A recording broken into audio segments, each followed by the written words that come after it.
జీవన తరంగాలు, ఇవే ఇవే జీవన తరంగాలు, జీవన తరంగాలు.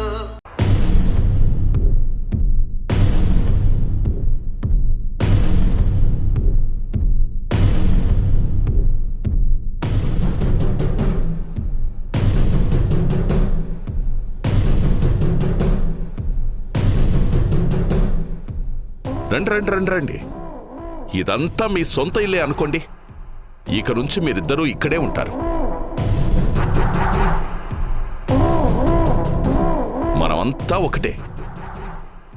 ఎలాంటి మొహమాటం పడొద్దు.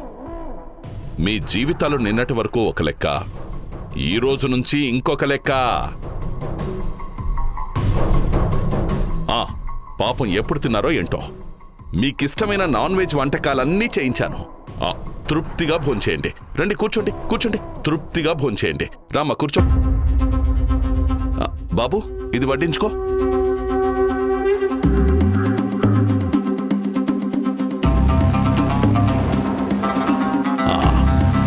తిను, తృప్తిగా తిను.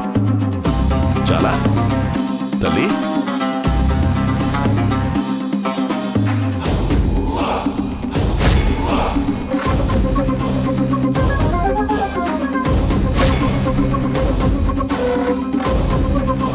ఇది కొంచెం వేసుకో, తిను.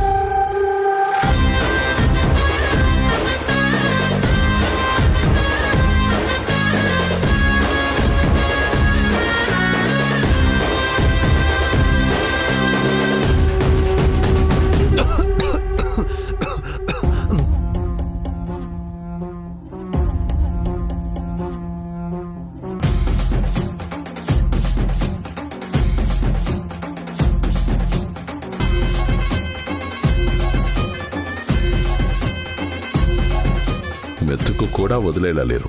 బాగా తినండి. మీరు తిన్నది మొత్తం కక్కించేలా చేస్తాం.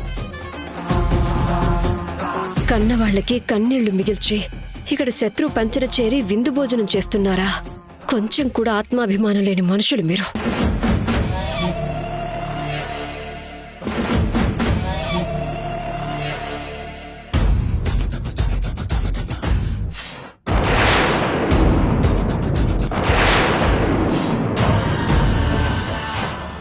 రండి మేడం రండి. కరెక్ట్గా లంచ్ టైంకి వచ్చారు.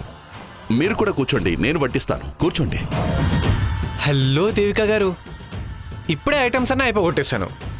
కొంచెం ముందుగా వచ్చి ఉంటే మాతో పాటు కలిసి భోజనం చేసి ఉండేవారు. Bad luck. సారీ మేడం, వంటలు ఇంకా ఉన్నాయేమో అనుకున్నాను. పాపం మహేష్ వాళ్ళు బాగా ఆకలితో ఉన్నట్టున్నారు, మొత్తం తినేశారు. సారీ, ఏమనుకోకండి. ఏంటండి ఇలా వచ్చారేంటి? ఓహో, మేము ఎక్కడున్నాము అని చెక్కింగ్ చేయడానికి వచ్చారా? వచ్చే ఉంటారులే. ఎందుకంటే మమ్మల్ని చీతు అని రోడ్డు మీదకి గెంటేశారు కదా, ఎక్కడో అడుక్కు తింటున్నామని చూడటానికి వచ్చుంటారు. నీలకంఠం గారు మా దేవుడు, మాకు నీడనిచ్చారు. ఆయన నీడలో మేము దర్జాగా ఉన్నాం. ఇప్పుడు మేము మీలాగా ఇరుకు కొంపల్లో ఉండాల్సిన కర్మ పట్టలేదు. నీలకంఠ గారు మమ్మల్ని ఇక్కడే ఉండమని చెప్పారు. ఇక్కడ నుంచి సామ్రాజ్యం అంతా మాదే అని చెప్పారు. అవునా? చూడు దేవిక, నేను నీ నుంచి తప్పించుకోవడానికి ఇప్పుడు నా దగ్గర 2 బలమైన ఆయుధాలున్నాయి. వీళ్ళిద్దరే నాకు శ్రీరామ రక్ష. వీళ్లను దాటుకొని నన్ను అరెస్ట్ చేయించలేవు. అది కాదండి, ఈవిడగారు అందరితోనూ తను మంచిదనిపించుకోవడం కోసం కాళ్ళా వేళ్లా పడి మనల్ని బ్రతిమిలాడి ఇంటికి తీసుకెళ్దామని ప్లాన్తో వచ్చుంటుంది. బళ్ళు ఓడలు అవుతాయి, ఓడలు బళ్ళు అవుతాయి అనే సామెత ఇన్నాళ్ళు నాకు అర్థం కాలేదు. ఈరోజు దేవిక గారు మన కోసం రావడంతోనే అదే నిజమేమో అనిపిస్తుంది.